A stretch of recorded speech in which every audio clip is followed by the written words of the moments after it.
Hello everyone, कैसे सभी लोग। आई होप सभी लोग बहुत अच्छे होंगे और तैयारी भी अच्छे से कर रहे होंगे। और आज जैसा कि हमको मालूम है कि आरआरबी जेई की वैकेंसी आ चुकी है, उसके साथ में और कई सारी पोस्ट है जिसका शॉर्ट नोटिस हम लोग कुछ दिन पहले हमको मिला था। तो आज ऑब्वियसली वो जो हमारी वैकेंसी है वो आ चुकी है।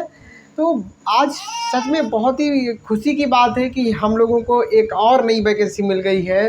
तो अब जो है हमारे सपने हैं साकार होते हुए दिखाई देते हैं। और हमको जो है अब कोई कमी नहीं छोड़ना है, बिल्कुल लग जाना है, दिन रात एक कर देना है हमको अपनी रेलवे में नौकरी पाने के लिए।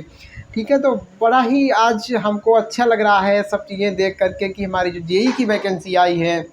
तो जितने भी डिप्लोमा होल्डर हैं, डिग्री होल्डर हैं, जो हमारा बीटेक जिनके पास है, डिप्लोमा जिसके पास है, और यहाँ तक जिनके पास बीएससी केमिस्ट्री में जो लोग बीएससी किए हुए हैं, केमिस्ट्री और फिजिक्स में जिनके पास बीएससी है, वो लोग भी अप्लाई कर पाएंगे। उन लोग के लिए भी जो है यहाँ पे कई पोस्ट, मतलब कई तरीके की पोस्ट हैं, बहुत ज़्यादा नहीं, दो तीन तरीके की पोस्ट, दो तरीके की पोस्ट हैं। तो हम लोग पूरी आज अपने इस वीडियो में बात करने वाले हैं। बिल्कुल जो है आप वीडियो को स्किप मत करना, पूरा कंप्लीट इन्फॉर्मेशन आपको इस वीडियो में मिल जाएगी। ठीक है, तो चलिए हम लोग स्टार्ट करते हैं अपना आज का ये वीडियो। ठीक है, सबसे पहले हम लोग डेट की बात कर लेते हैं कि हालांकि हम लोग कब से कब तक अप्लाई कर पाएंगे। तो ये डेट आपके सामने रही है। आ, थोड़ा सा जूम कर दूं। देखिए भाई, जैसा कि हम लोग पहले शॉर्ट नोटिस में भी पढ़े थे कि 30/7 से हमारा जो है एप्लीकेशन स्टार्ट हो जाएगा, और 29/8 तक हम लोग जो है अप्लाई कर पाएंगे फॉर्म को। और 30 तारीख से 8 तारीख तक, मतलब 8 सितंबर तक, 9वें महीना में पहुँच गए ना। सितंबर तक हम लोग जो हमारे फॉर्म में कोई यदि करेक्शन करना है, कोई मॉडिफिकेशन करना, कुछ बदलाव करना है, तो वो हम लोग जो है बदलाव कर पाएंगे। ठीक है, लेकिन उसकी यार फीस लगती है। तो हम आपसे कहना चाहेंगे कि जब भी हम लोग फॉर्म भरें तो बड़ा ही सावधानी से नोटिफिकेशन को पढ़ करके, वीडियो को देख करके अच्छे से हम लोग फॉर्म फिलअप कर पाएँ, ताकि हमको फिर से जो है यार मॉडिफिकेशन के चक्कर में ना पड़ना पड़े।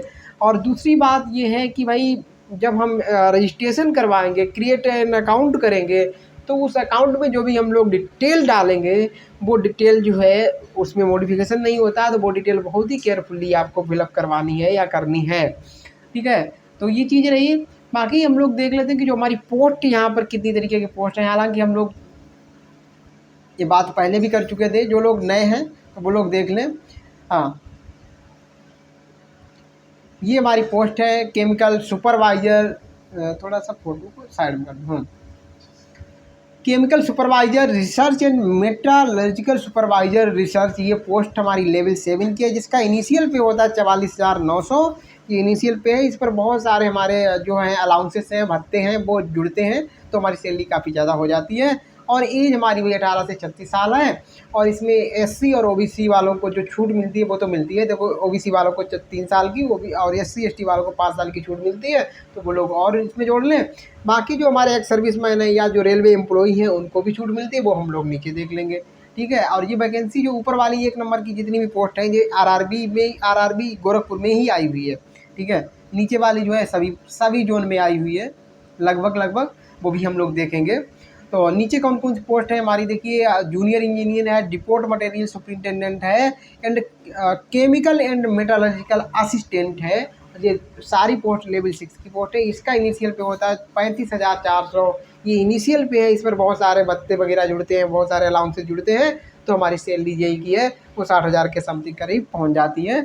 और एज हमारी वही है जो कि ऊपर थी, वही एज हमारी नीचे है। आगे हम लोग बढ़ते हैं, और जो इंस्ट्रक्शन में यही लिखा हुआ है कि भाई क्या करोगे आप अप्लाई करने से पहले इसको जो नोटिफिकेशन है उसको केयरफुल्ली आप रीड कर लें, पूरा पढ़ लें। दूसरा, आप जो है आप अप्लाई करोगे तो क्रिएट एन अकाउंट करोगे, तो वो डिटेल आप जो है बड़ा केयरफुली भरें, और क्योंकि उसमें बदलाव नहीं होगा, बाकी में बदलाव हो सकता है। और एक चीज़ है कि जो लोग पहले से 2024 में रेलवे की किसी वैकेंसी में अप्लाई कर चुके हैं, तो उनको क्रिएट एन अकाउंट करने की कोई ज़रूरत नहीं है, अकाउंट क्रिएट करने की ज़रूरत नहीं है।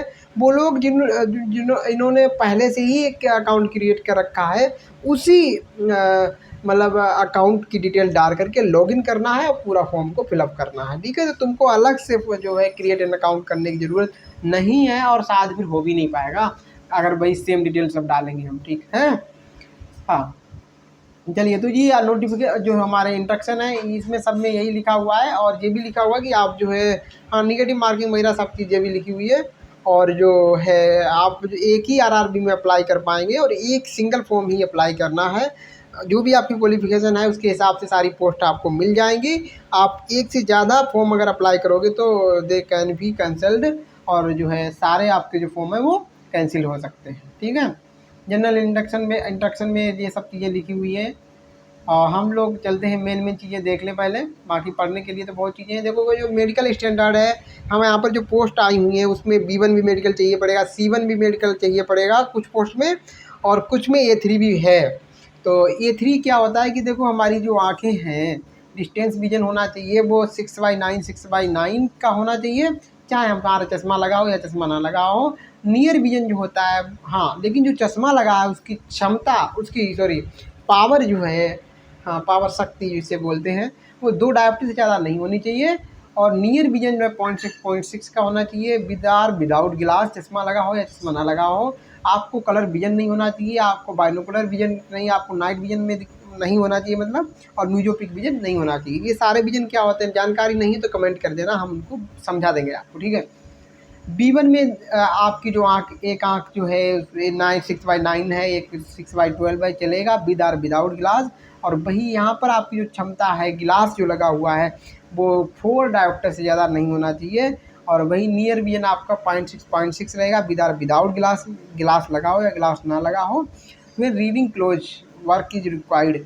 ठीक है, हाँ आपको पास में पढ़ने की मतलब आप जब आपको पास रखने को पास रख कर के पढ़ना पड़े तो आप पढ़ सको। ठीक है, और मस्ट पास भाई colour vision, binocular vision, night vision और म्यूजोपिक विजन यहाँ पर भी आपको पास करने पड़ेंगे। ये कोई विजन आपको डिफेक्ट नहीं होने चाहिए।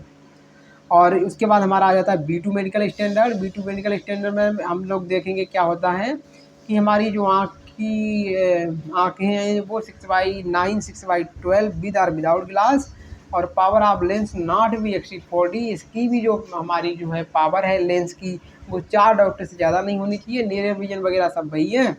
ठीक है, और must pass test of binocular vision. भले यहाँ पर अगर आपका जो है अगर कलर विजन है तो चल जाएगा, लेकिन बाइनोकुलर विजन नहीं आपका होना चाहिए। ठीक है, और C1 में क्या रहता है कि आपका जो है आँखें हैं वो 6/12 6/18 है, विदाउट ग्लास चलेंगी। नियर विजन वही आपका होना चाहिए 0.6। और आपको यहाँ पर भी जो है क्या पढ़ मतलब पास में अगर रख कर के पढ़वाने को कहा जाए या पढ़ने की ज़रूरत पड़े तो आप पढ़ सको।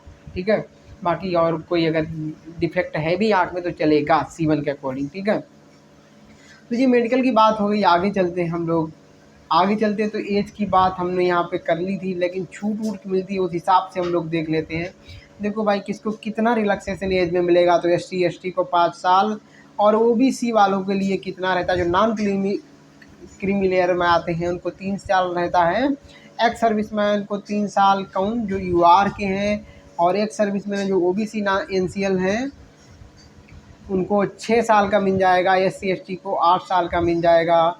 और जो हमारे जिसे PWD में आते हैं, UR हैं तो 10 साल का, या OBC है 13 साल का, SC ST 15 साल का, जो PWD आते हैं जो विकलांग लोग आते हैं। उसके बाद कैंडिडेट सर्विंग ग्रुप C में जो है या फिर ग्रुप D में है। ठीक है, जिनकी मिनिमम सर्विस 3 साल हो चुकी है रेलवे में, तो उनको जो है UR वालों को 40 ईयर्स ऑफ एज तक वो अप्लाई कर पाएंगे, और OBC वाले 43 तक कर पाएंगे, और SC ST अगर आप हैं तो 45 साल तक अगर आप हो गए तो अप्लाई कर पाएंगे। ठीक है, और अगर आप कोई काम करते हो रेलवे में, रेलवे के कोई हेडक्वार्टर वगैरह हैं या कोई भी रेलवे की संस्था है वहाँ पे काम करते हैं, तो भी आपको जो है 5 साल की छूट मिल जाएगी। या आपने 5 साल से अगर कम नौकरी की है तो उतनी वजह से 3 साल नौकरी आप वहाँ कर चुके हो तो 3 साल की आपको छूट मिल जाएगी। 5 साल से ज़्यादा आपको छूट नहीं मिलेगी। आपने 10 साल नौकरी की है तो आपको 5 साल छूट मिल जाएगी। कहने का मतलब ये है अगर 3 नहीं 5 से कम की तो उतनी छूट मिलेगी, 5 से ज़्यादा की तो 5 ही साल की छूट मिलेगी आपको, चाहे आप किसी को कैटेगरी में बिलोंग करते हों। ठीक है, उसके बाद फीमेल कैंडिडेट विडो हैं, डिवोर्स हैं, ऐसी फीमेल कैंडिडेट जिनका डिवोर्स हो चुका है, जो विधवा है, और ठीक है जो अलग रहती हैं अपने पति से, हैं, या जिनकी मैरिड नहीं हुई है but not married, judicially separated from husband but not remarried, हाँ दोबारा से उन्होंने अगर शादी नहीं की है तो देखो, विधवा हों या फिर डिवोर्स्ड हों, जिन्होंने दोबारा शादी नहीं की है उनको छूट मिलेगी यहाँ पर। यूआर वालों 35 साल तक अगर वो लेडी है अप्लाई कर लेंगी, ओबीसी में अगर वो जो है 38 साल तक वो अप्लाई कर पाएंगी, और SC ST में अगर है वो तो 40 साल तक अप्लाई कर पाएंगी। अगर उनकी एज 40 साल तक है तब वो अप्लाई कर पाएंगी। तो ये एज का रिलैक्सेशन हो गया है। फ़ीस कितनी लगेगी जो हमारे कैंडिडेट हैं, OBC के हैं या फिर हमारे जनरल वाले हैं, 500 रुपये लगेगा। लिखा हुआ except category mention in below, out of fees of 500 amount in amount of 400 shall be refunded. 400 रुपये वो आपके वापस हो जाएंगे जब आप तुरंत दे दोगे तब, ठीक है। बाकी लोगों का जो है हमारे for candidate who belong SC ST ex serviceman, female, transgender, minority, economical weaker, EWS, इन सब की जो है हाँ 250 रुपये लगेगी। दिस फीस ऑफ 250 रुपये shall be refunded daily deduction bank charges as applicable on the. जैसे ही आप लोग जो है CBT 1 में अपीयर हो जाओगे तो बैंक के जो चार्जेस हैं वो छोड़ करके बाकी आपका वापस आ जाएगा, मतलब वो काट करके वापस आ जाएगा। थोड़ा बहुत करेगा 10-20 रुपये। हाँ, तो ये हो गई पेमेंट कैसे करना, सब लोग जानते हैं।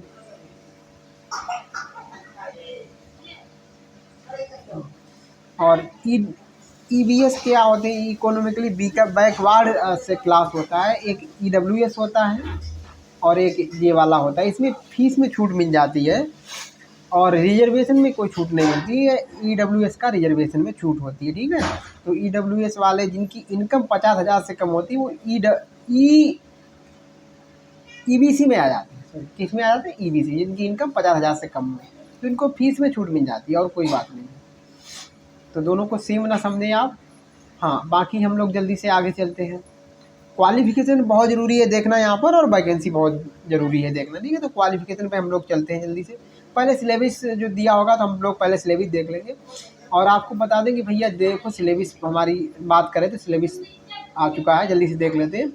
CBT 1 का जो सिलेबस है भाई साहब, आपका 1.5 घंटे आपको टाइम रहेगा। 100 क्वेश्चन रहेंगे, मतलब 90 मिनट में 100 क्वेश्चन रहेंगे और डिटेल में आप सिलेबस पढ़ सकते हो क्या क्या रहेगा। यार क्या आ रहा है, हाँ ये सब चीज़ें यहाँ पे लिखी हुई हैं। थोड़ा सा वीडियो को रोक करके आप पढ़ सकते हैं। मैथमेटिक्स में क्या क्या रहेगा और रीजनिंग में क्या रहेगा, जनरल साइंस में क्या रहेगा, जनरल अवेयरनेस में क्या रहेगा। क्वेश्चन हम लोग यहाँ पे ज़रूर बात कर लें कि कहाँ पर कितना क्या क्या है। तो देखो, मैथमेटिक्स का 30 क्वेश्चन आपका रहेगा। 30 क्वेश्चन आपका मैथमेटिक्स में रहने वाला है भाई। 25 क्वेश्चन आपका रीजनिंग का है। जनरल अवेयरनेस है जो GA है वो हमारी 15 नंबर की है और जनरल साइंस है वो 30 नंबर की है। तो मज़े की बात ये है कि जो जनरल साइंस है वो हमारी CBT 1 में भी 30 नंबर की है, उधर मैथ हमारा 30 नंबर का है। तो इस तरीके से हम लोग एक अच्छा स्कोर कर सकते हैं, बस हमारी प्रैक्टिस अच्छी होनी चाहिए। GA हमारा मात्र 15 नंबर का है। तो हम लोग जो है और वहाँ पर हमारी रीजनिंग, मैथ और साइंस बड़ी अच्छा एक हमारा यहाँ पर रेशियो है। तो बहुत अच्छी हम लोग तैयारी कर सकते हैं। और साइंस हमारी क्लास चली रही है तो आप लोग जो है हमारी क्लास से जुड़ सकते हैं। जो भी हमारे क्वेश्चन पूछे जाते हैं वो हम लोग पूरी व्याख्या के साथ यहाँ पर कर रहे हैं। तो वो क्लास आप ज़रूर ले सकते हैं और जो लोग नए हैं वो चैनल को सब्सक्राइब कर सकते हैं, ठीक है। चलते हैं हम लोग आगे। CBT 2 में देख लेते हैं भैया। CBT 2 में जो है आपका क्वेश्चन रहेगा 150 क्वेश्चन रहेगा, जिसमें 100 क्वेश्चन तो आपके सब्जेक्ट से रहेगा। देखेंगे अभी क्या सब्जेक्ट हम ले सकते हैं। जो हमारा डिप्लोमा है उसी के बेस पर हमारा सब्जेक्ट रहेगा। और 120 मिनट जो है हमको मिलेगा। 160 मिनट उनको मिलता है PWD होते हैं। 120 मिनट में 2 घंटे आपको जो है, 2 घंटे हुए ना, हाँ 2 घंटे आपको मिलेंगे। 120 मिनट और 150 क्वेश्चन है। टाइम थोड़ा तो भाई कम पड़ेगा ही, तो स्पीड हमारी अच्छी होनी चाहिए। हाँ, लेकिन हमारे सब्जेक्ट में यहाँ पे देख लीजिए, GA आपका 15 पहले था, 15 अब है। आपका फिजिक्स केमिस्ट्री 15 नंबर का रहेगा। बढ़िया बात है हम लोगों के लिए जो भी डिप्लोमा होल्डर होते हैं। Basics of computer application 10 number, ये भी एक अच्छी चीज़ है, इसमें भी स्कोर किया जा सकता है। Basics of environment and pollution control, इसमें भी आप स्कोर कर सकते हैं। तो ये भी मार्क बड़े अच्छे हैं यार, 10 नंबर 15 नंबर के। लेकिन जो 100 क्वेश्चन है 100 मार्क के, ये हमारा टेक्निकल एबिलिटी रहेगी, यानी कि हमारा जो सब्जेक्ट वगैरह है उससे आ जाएंगे। ठीक है, तो देखते हैं फिर हम लोग आगे क्वालिफिकेशन। ये समझ गया ना इतना। एग्जाम ग्रुप यहाँ पे रहेंगे। तो पहला हम यहाँ पे जरा टेबल ये देख लेते हैं। हाँ, एग्जाम ग्रुप है मैथमेटिकल एंड एलाइड इंजीनियरिंग। ठीक है, यहाँ पर हमारे पास कौन कौन सी मतलब जो है डिग्री है या फिर डिप्लोमा है। इंजीनियरिंग यहाँ पर डिग्री ही चलेगी जहाँ तक है, अभी देख लेंगे उसको भी हम लोग। तो हम लोग इस ग्रुप को सेलेक्ट कर पाएंगे जब एग्ज़ाम हम लोग फॉर्म फिलअप करेंगे ना, तो हमें ग्रुप सेलेक्ट करना होगा। तो मैकेनिकल इंजीनियरिंग है, प्रोडक्शन इंजीनियरिंग है या ऑटोमोबाइल इंजीनियरिंग है, डिप्लोमा और डिग्री दोनों रहेंगी। अब मैन्युफैक्चरिंग इंजीनियरिंग और मैकेट्रॉनिक्स इंजीनियरिंग है या फिर हमारी इंडस्ट्रियल इंजीनियरिंग है, और मशीनिंग इंजीनियरिंग है या फिर टूल एंड मशीनिंग इंजीनियरिंग है, tool and die making engineering है। कॉम्बिनेशन ऑफ यानी सब streams of basic streams above discipline. देखो जो हमने ऊपर स्ट्रीम बताई है, इनके साथ में भी जो है कोई स्ट्रीम और जुड़ी हुई है, कॉम्बिनेशन में है, तो भी जो है हम एलिजिबल है, अप्लाई कर पाएंगे। ठीक है, इस वाले एग्ज़ाम ग्रुप के लिए ये हमारी इतनी तरीके की क्या थे, डिप्लोमा या डिग्री थी। और जैसे यहाँ पर मशीनिंग है, मशीनिंग के साथ में कोई और है तब भी चलेगा, मैकेनिकल के साथ में कुछ और भी जुड़ा है तब भी चलेगा। ठीक है, हाँ। तो दूसरे ग्रुप पे आते हैं हम लोग। दूसरा जो हमारा एग्जाम ग्रुप है electric and allied engineering. Electric and allied engineering, इसमें देखो हमारे पास क्या होना चाहिए, इलेक्ट्रिकल इंजीनियरिंग होनी चाहिए, या इलेक्ट्रिकल के साथ में कोई भी हमारी और भी चीज़ जुड़ी हुई है कॉम्बिनेशन में है तो वो भी चलेगा। इलेक्ट्रिकल एंड अलाइड इंजीनियरिंग वाला ग्रुप सेलेक्ट करने के लिए वहाँ पे कई एग्जाम ग्रुप हम लोग सेलेक्ट कर सकते हैं। ठीक है, इलेक्ट्रॉनिक्स इंजीनियरिंग है। हाँ, अब दूसरा हमारा तीसरा ग्रुप आ गया इलेक्ट्रॉनिक्स एंड अलाइड इंजीनियरिंग। ठीक है, इलेक्ट्रॉनिक्स एंड अलाइड इंजीनियरिंग। तो इसमें कौन कौन सी हमारे पास कौन कौन से मतलब जो है डिग्री होनी चाहिए या फिर हमारा डिप्लोमा होना चाहिए, किस किस ट्रेड से। तो देखियो यहाँ पे क्या क्या होना चाहिए। इलेक्ट्रॉनिक्स से है तब तो हम कर ही पाएंगे, इंस्ट्रूमेंटेशन एंड कंट्रोल इंजीनियरिंग है तब भी कर पाएंगे, और कम्युनिकेशन इंजीनियरिंग है तब भी कर पाएंगे, कंप्यूटर साइंस एंड इंजीनियरिंग है तब भी हम लोग इसमें इस ग्रुप को सेलेक्ट कर पाएंगे। कंप्यूटर साइंस हो गया, कंप्यूटर साइंस और कंप्यूटर साइंस, हाँ, इंफॉर्मेशन टेक्नोलॉजी तब भी हम लोग इस ग्रुप को जो है सेलेक्ट कर पाएंगे, इलेक्ट्रॉनिक्स एंड अलाइड इंजीनियरिंग को। ठीक है, हाँ, अगर इनके साथ में कोई कॉम्बिनेशन में भी है, कोई लिखा हुआ है कॉम्बिनेशन ऑफ सब स्ट्रीम्स ऑफ बेसिक स्ट्रीम्स, तो बेसिक स्ट्रीम में इनका कोई सब स्ट्रीम भी है, कॉम्बिनेशन में है, तो भी जो है हम अप्लाई कर पाएंगे। सिविल इंजीनियरिंग, हाँ, अब अगला एग्जाम ग्रुप आ जाता है civil engineering, civil and allied engineering. तो इसमें कौन कौन लोग अप्लाई कर पाएंगे, हाँ, सिविल इंजीनियरिंग वाले, और इसके साथ सिविल के साथ में कोई और बीएससी भी में अगर आपकी है, बीएससी इन सिविल इंजीनियरिंग, 3 साल अप्लाई कर पाएंगे। डिप्लोमा वाले और बीएससी वाले भी, अगर जिन्होंने बीएससी इन सिविल इंजीनियरिंग की है तो वो भी लोग। अगला एग्जाम ग्रुप आता है सीएमए। सीएमए में जो है बीएससी जिन्होंने केमिस्ट्री और फिजिक्स के साथ की है वो लोग अप्लाई कर पाएंगे। ठीक है, अगला हमारा एग्जाम ग्रुप आ जाता है केमिकल एंड मेट्रोलॉजिकल सुपरवाइजर। तो देखो इसमें आपके पास कौन कौन सी चीज़ें होनी चाहिए, डिग्री और इसके equivalent in chemical technology, degree हो या फिर इसके इक्विवेलेंट में कोई चीज़ होनी चाहिए। केमिकल टेक्नोलॉजी, हाँ, डिग्री और इस equivalent in chemical technology, chemical technology में होनी चाहिए फ्रॉम रिकॉग्नाइज्ड यूनिवर्सिटी और इंस्टीट्यूशन कवरिंग एनी वन और more of the following field. ऐसी कोई हमारे पास टेक्निकल क्या है टेक्नोलॉजी या फिर हमारी जो भी डिग्री है वो होनी चाहिए, जिसमें क्या होना चाहिए, ये कई हमें यहाँ पर क्या दिए हैं, यहाँ पर फील्ड दिए हैं। एक पेट्रोलियम प्रोडक्ट दिया है, या तो एक ही यही हो जाए, पेंट एंड कोरोजन ये हो जाए, या फिर दोनों हो जाए, या फिर हमारा पॉलीमर नॉलेज। ठीक है, और आपको जो है नीचे लिखा हुआ है कि English computer language will be essential, आपको कंप्यूटर लैंग्वेज आनी चाहिए। हाँ, अगले अगले में भी देखो और क्या होना चाहिए, डिग्री और इक्विवेलेंस इन मेटालॉजिकल इंजीनियरिंग। ये मेटालॉजिकल इंजीनियरिंग में होना चाहिए आपका किसी भी यूनिवर्सिटी से, इंस्टीट्यूशन से नॉलेज आप यानी computer language will be essential. Computer की लैंग्वेज होती है ना, उनकी नॉलेज होनी चाहिए आपको। कंप्यूटर की लैंग्वेज होती है ना, कौन कौन सी होती है, पाइथन वगैरह, तो उनकी नॉलेज आपको होनी चाहिए, ठीक है। हाँ, अब हम लोग बात करते हैं, आगे चलते हैं।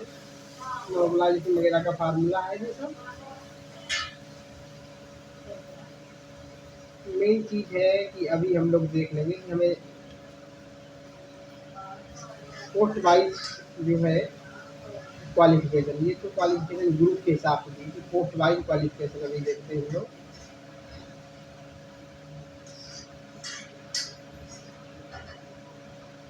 44 नंबर पेज पे दी है, थोड़ा सा देखते चले फिर भी कोई। ये क्या सिलेबस है क्या? हाँ जी, सिलेबस है।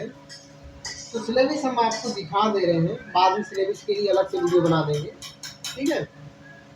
सिलेबस के लिए हम लोग अलग से वीडियो बना देंगे, अभी आप पढ़ो तो पढ़ लेना बस। थोड़ा सा हम इसको स्क्रॉल करेंगे, वीडियो दोबारा देख लेना, तब रोक के बाद में सिलेबस देख लेना। जी, सिलेबस है आपका syllabus for civil allied engineering group जी, ठीक है। थोड़ा धीरे धीरे से चल रहे हैं, फिर सिलेबस के लिए अलग से वीडियो बना देंगे, ठीक है। अभी सब चीज़ें समझ में आ जाएंगी कि ये सिलेबस किन का है। इलेक्ट्रिकल वालों का है, ठीक है, लिखा भी हुआ है। सिलेबस फॉर इलेक्ट्रॉनिक्स वालों के लिए है, सिलेबस फॉर मैकेनिकल, ठीक है। अरे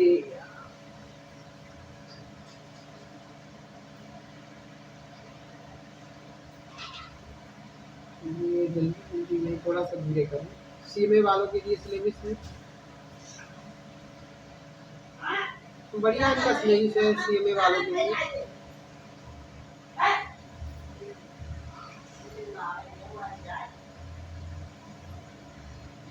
ये syllabus for chemical and metallurgical supervisor के लिए है।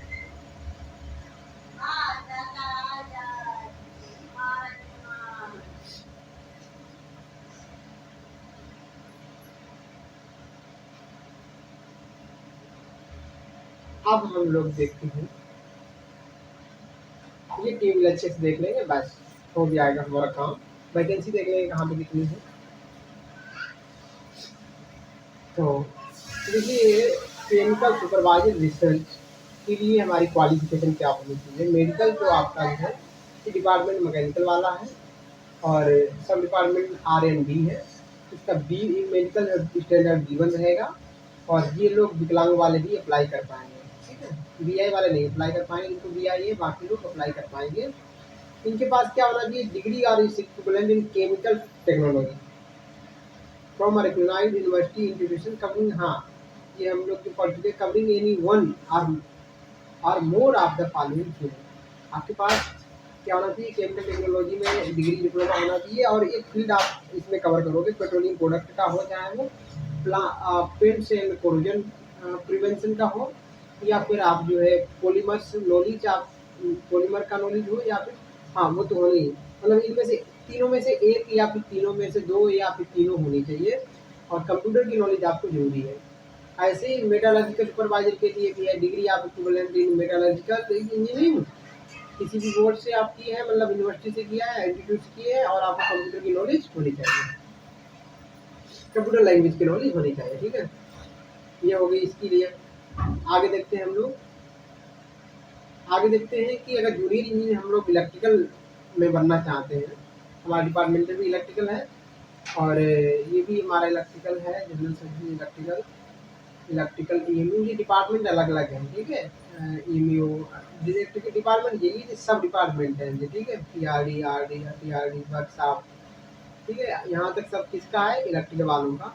तो इनके पास क्या होना चाहिए, इनके पास होना 3 इयर्स डिप्लोमा, मैकेनिकल इलेक्ट्रिकल में होना, मैकेनिकल में हो या फिर इलेक्ट्रिकल में हो या इलेक्ट्रॉनिक्स में हो, ठीक, या फिर कॉम्बिनेशन ऑफ सब स्ट्रीम्स इनके पास इन्हीं मतलब जो हमने ऊपर बताई, मैकेनिकल का कॉम्बिनेशन हो किसी के साथ में, इलेक्ट्रिकल का कॉम्बिनेशन हो, वो भी चलेगा, ठीक। चलिए, उसके बाद हम लोग नीचे चलते हैं। यहाँ तक की बात हमने कर ली कि हम लोग जेई अगर बनना चाहते हैं, इलेक्ट्रिकल डिपार्टमेंट में जाएंगे, तो हमारे पास इन चीज़ों में डिप्लोमा होना चाहिए। अगला हमारा जो है जूनियर इंजीनियर जो है सिविल का है, सिविल डिजाइन ड्राइंग और एस्टिमेशन, ठीक है। तो ये इंजीनियरिंग डिपार्टमेंट में आ जाएगा सिविल वाला। तो इसमें देखो डिप्लोमा किस ट्रेड में आपके पास डिप्लोमा होना चाहिए, किस ब्रांच में डिप्लोमा होना चाहिए। तो हम लोग देखो 3 ईयर डिप्लोमा सिविल इंजीनियरिंग होना चाहिए, या फिर बीएससी इन सिविल इंजीनियरिंग आपके पास होनी चाहिए 3 साल की, या फिर कॉम्बिनेशन आप यानी सब स्ट्रीम्स, बेसिक स्ट्रीम्स जो बेसिक स्ट्रीम हमने बताई है, जैसे कि सिविल इंजीनियरिंग है, तो उसके साथ में भी कोई हमारी कॉम्बिनेशन में कोई चीज़ है तो भी चलेगा, ठीक है। आगे हम लोग चलते हैं जूनियर इंजीनियरिंग वर्क्स। एक जूनियर इंजीनियरिंग वर्क्स होता है, एक जूनियर इंजीनियरिंग सिविल वर्क्स होता है। हाँ, ये सब ऊपर वाले का ही है, ऊपर वाले का यहाँ तक है सिविल, ठीक है, यहाँ तक। इसके बाद जूनियर इंजीनियरिंग ट्रैक मशीन आ जाता है, जो इंजीनियरिंग डिपार्टमेंट में आएगा, सब डिपार्टमेंट ट्रैक मशीन रहेगा। इसका मेडिकल स्टैंडर्ड A3 रहेगा, ठीक है, ये ध्यान देने वाली बात है। अब इसके लिए भाई जो ट्रैक मशीन वालों के लिए कि क्या आपके पास क्वालिफिकेशन होनी चाहिए, थोड़ा सा जूम कर लेते हैं। ट्रैक मशीन वालों के लिए क्या क्वालिफिकेशन आपके पास, डिप्लोमा या डिग्री किस किस ब्रांच में है तो चल जाएगी। देखो, डिप्लोमा इन मैकेनिकल प्रोडक्शन में चलेगा, ऑटोमोबाइल में चलेगा, electrical electronics instrumentation control engineering, ठीक है, या फिर इनमें से इनके कॉम्बिनेशन में कोई चीज़ है तो चलेगा, ठीक है। ऑटोमोबाइल हो गया ना, इलेक्ट्रिकल इलेक्ट्रॉनिक्स। इसके बाद हम लोग चलते हैं जेई मैकेनिकल डिपार्टमेंट में। कैरिजन वैगन में भी हमारा रहेगा, मैकेनिकल एक कैरिजन वैगन होता है, या फिर हमारा सब डिपार्टमेंट डिजाइन वाला, प्रोडक्शन वाला वर्कशॉप है, डीजल शेड है, पावर है, प्रोडक्शन यूनिट है, आर एन डी CMT, इन सब में आप CMT को छोड़ दो, R&D तक देखो। R&D तक जो है यहाँ से यहाँ तक आप अप्लाई कर पाओगे अगर आपके पास इसमें B1 C1 बहुत अच्छे। ये इसमें पावर वाले में क्या है, A3 है, बाकी तो सही है। तो इसमें देखो अप्लाई करने के लिए हमारे पास क्या होना चाहिए, इन सब में अप्लाई करने के लिए हमारी जो डिप्लोमा है वो किस में होना चाहिए, 3 year diploma in mechanical electrical electronics manufacturing और mechatronics industrial machining instrumentation and control tools and machining tool and die making automobile production engineering, इन सब में, या फिर जो है इनके कॉम्बिनेशन में कहीं कोई है तो भी चलेगा, ठीक है। इन सब में जो है आप हर डिपार्टमेंट में जो हमने बताया इसमें अप्लाई कर पाओगे। डिपार्टमेंट तो मैकेनिकल है, सब डिपार्टमेंट अलग अलग होगा। पीडीएफ रीडर भी अच्छा नहीं है, नकली नहीं चाहिए।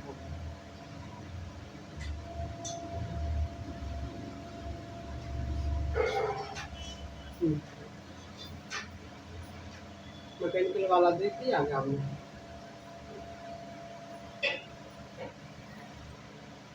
हाँ, ये हमारा अगली पोस्ट यहाँ पे दी है, जूनियर इंजीनियर का देखा। केमिकल एंड मेटलर्जिकल असिस्टेंट वाली जो पोस्ट है, इसमें हमारे पास क्या होना चाहिए, बेकार पीडीएफ रीडर है, इसको तो रखनी बेकार, थोड़ा डिस्टर्ब करता है।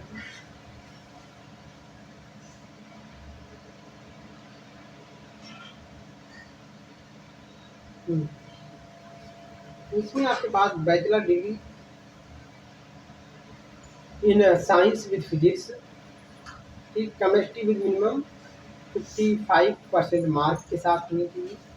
देखो आपकी बीएससी जो है फिजिक्स और केमिस्ट्री से होनी चाहिए, लेकिन केमिस्ट्री में सिर्फ केमिस्ट्री में आपके 45% मार्क होने ही होने चाहिए, ठीक है, तो हम लोग इस वाली पोस्ट के लिए अप्लीकेबल हो जाएंगे, केमिकल एंड मेटालर्जिकल असिस्टेंट। ठीक है, ये वाली पोस्ट, डिपार्टमेंट इसका भी मैकेनिकल ही रहेगा, इसमें आप अप्लाई कर पाओगे। बाकी हम लोग चलते हैं जूनियर इंजीनियर डीजल, ये हम लोग देख लेते हैं। बहुत बेकार है यार पीडीएफ रीडर, इसको हम आज अभी डिलीट करेंगे, बस अभी काम चला लो, तो परेशान कर दिया है।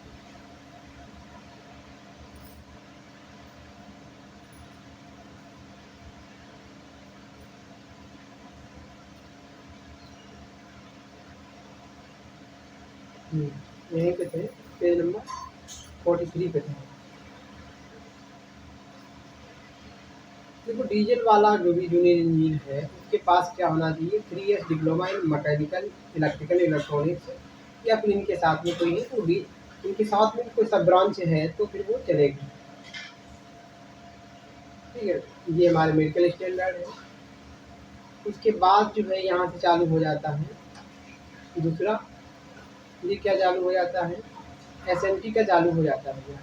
सब डिपार्टमेंट क्या है, एसएनटी और स्टोर वाला, स्टोर के लिए अलग है यहाँ ठीक है। एसएनटी के लिए, एसएनटी मतलब सिग्नल एंड टेलीकॉम, तो इसमें आपके पास डिप्लोमा, अगर इसमें आप अप्लाई करना चाहते हो, डिप्लोमा आपके पास किस किस ब्रांच में होना चाहिए तो वो देख लीजिए आप। सिग्नलिंग वाले में अगर हम लोग अप्लाई करना चाहते हैं तो डिप्लोमा हमारा होना चाहिए इलेक्ट्रिकल में हो, इलेक्ट्रॉनिक्स में हो, इंफॉर्मेशन टेक्नोलॉजी में हो, ठीक है, कम्युनिकेशन इंजीनियरिंग हो, कंप्यूटर साइंस इंजीनियरिंग हो, कंप्यूटर साइंस हो, कंप्यूटर साइंस इंजीनियरिंग, या फिर इनके साथ में कोई और चीज़ें भी है तो भी चलेगा। ठीक है, चलिए तो इसमें सब लोग अप्लाई कर लेंगे। और स्टोर डिपोर्ट में हमारी ये पोस्ट है deport material superintendent, deport material superintendent. इसमें अगर हम लोग अप्लाई करना चाहते तो हमारे पास क्या होना चाहिए, 3 year diploma in engineering in any discipline from recognise university या फिर इंस्टीट्यूशन। डिप्लोमा आपके पास होना चाहिए किसी भी बेसिक में, तो जो है आप इस वाली पोस्ट में अप्लाई कर पाओगे। किसी भी ब्रांच में आपके पास डिप्लोमा है तो आप अप्लाई कर पाओगे इस वाली पोस्ट के लिए, तो ये अच्छी बात है। इसके बाद मर्ज करने, ये क्या है, चलो इसको देखना जरूरी नहीं, वैकेंसी हम लोग जरूर देख सकते हैं। हाँ, तो सुपरिटेंडेंट वाली के लिए हमने देखा था, डिपोर्ट मटेरियल सुपरिटेंडेंट के लिए क्या क्वालिफिकेशन थी, deport material superintendent, deport material, हाँ ये कोई भी हाँ यही तो था, आपका किसी भी ब्रांच में डिप्लोमा हो तो आप अप्लाई कर पाए। अच्छा, बीएससी वालों के लिए एक ही पोस्ट निकल के आई हमारी, एक ही पोस्ट निकल के आई है बीएससी वालों के लिए, जो कि आपकी है chemical and metallurgical assistant, chemical and metallurgical assistant, CMA जिसी को बोलते हैं सीएमए। ठीक है, तो ये पोस्ट बीएससी वालों के लिए निकल के आए। तो क्वालिफिकेशन तो आप समझ गए होंगे। ठीक है, क्वालिफिकेशन आप समझ गए होंगे कि किसमें क्या क्वालिफिकेशन होनी चाहिए। कोई डाउट है तो आप कमेंट करना। और अब थोड़ी वैकेंसी देख लेते हैं कहाँ पे कितना वैकेंसी है। तो सबसे पहले हम लोग देखते हैं यहाँ पर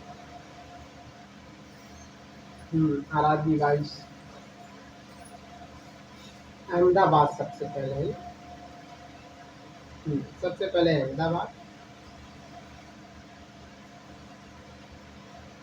अब जूनियर इंजीनियर्स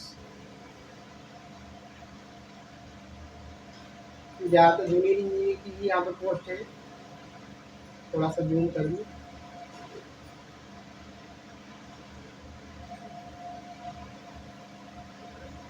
देखो इधर विकलांग वालों की है, तो हम विकलांग वालों को थोड़ा सा साइड में कर दूँ, क्योंकि वो लोग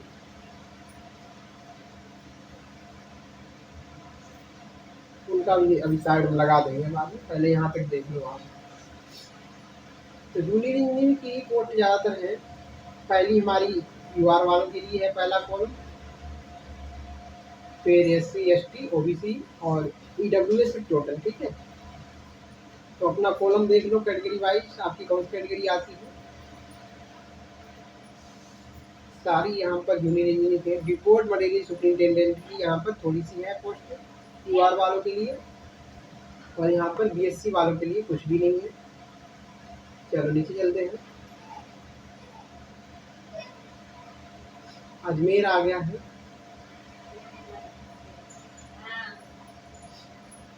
यहाँ पर जूनियर इंजीनियर सब अपने कैटेगरी वाइज अपना जिस भी आपकी ट्रेड है वहाँ पे आप देख सकते हो अपने हिसाब से। ट्रैक मशीन, जूनियर इंजीनियर सब यही चल रहा है। यहाँ पे ज़रा सीएमए की है पोस्ट, ये देख लीजिए, जो बीएससी वालों के लिए है ना। केमिकल एंड मेटलर्जिकल असिस्टेंट, इसमें यूआर का इतना है, एससी एसटी ओबीसी का 4 है। तो यहाँ पे 4 पोस्ट मिल गई सीएमए की ओबीसी की।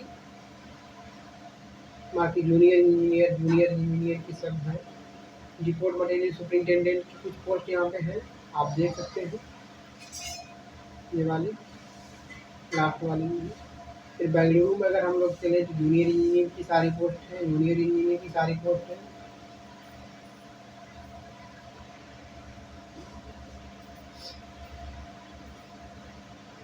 डिपोर्ट मटेरियल सुपरिटेंडेंट की यहाँ पे पोस्ट है। सीएमए की यहाँ पे पोस्ट नहीं, बीएससी वालों के लिए पोस्ट नहीं है ना, नहीं है। उसके बाद कितना बड़ा वीडियो हो जाएगा ये, चलो थोड़ा सा जल्दी सब देख लेते हैं। सब जूनियर इंजीनियर की पोस्ट है।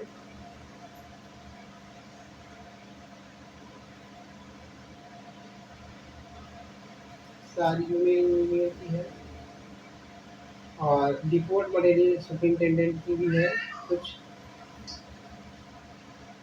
बाकी जूनियर इंजीनियर की ही है सब।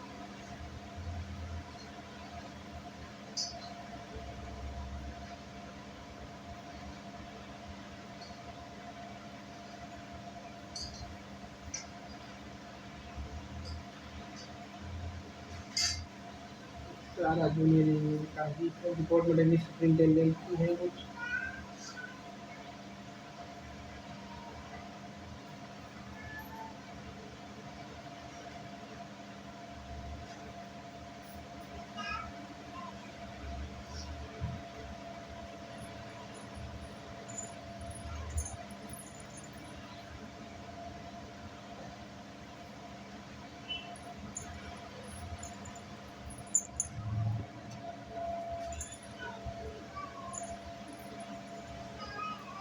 केमिकल सुपरवाइजर, मेटालिकल सुपरवाइजर,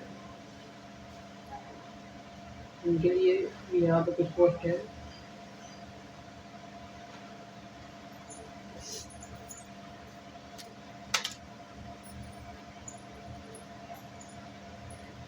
थोड़ी सी यहाँ पे सीएमए की पोस्ट है, ये वाली।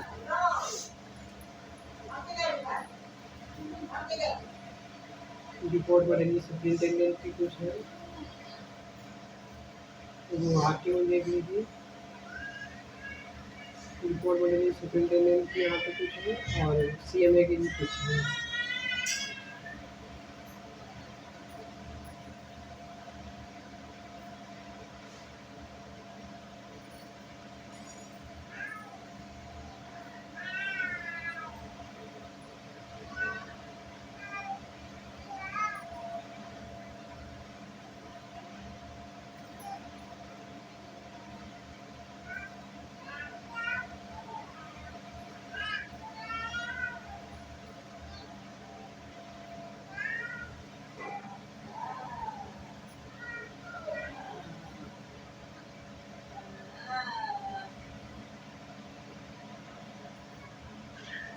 कोलकाता चलना है।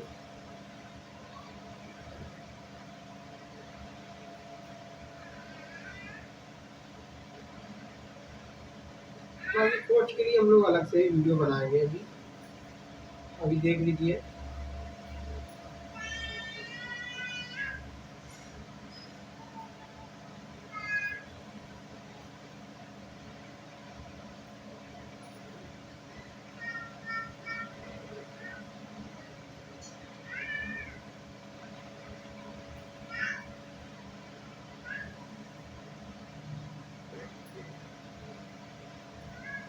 ये कौन सा टोल आर्मी है?